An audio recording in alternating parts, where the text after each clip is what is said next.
Now, sports from the FNBO Sports Desk.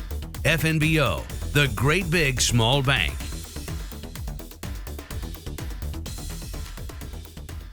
Here's a quick update from the sports desk as we get set to head towards the weekend. Legion baseball update with both Wesco and Gering in action last night, and both senior teams were able to pick up victories. Let's start at Cleveland Field. The Z's got a great start from Hunter McCollum and some timely hitting up and down throughout that lineup in a 6-2 win. Their first win over Alliance this summer. The Zephyrs are playing a doubleheader tonight. They're on the road at Wheatland. Our next Z's broadcast will be Tuesday on the road at Cheyenne Post 6.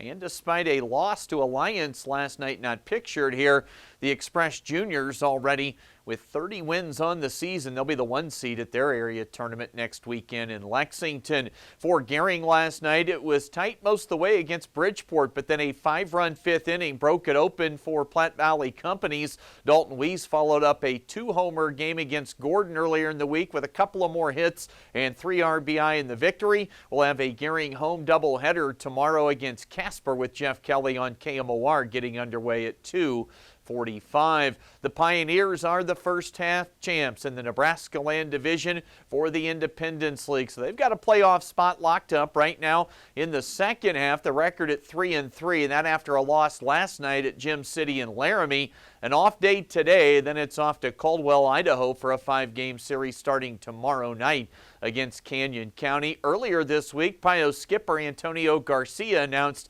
he'll be taking an assistant coaching job at St. Louis University. And a few Husker notes to close it out. That would be less than 50 days away from the start of the college football season for the Big Red. August 27th, Dublin, Ireland, conference matchup against Northwestern. And let's get to the hardwood. Isaiah Roby has had a somewhat quiet but also solid start to his NBA career.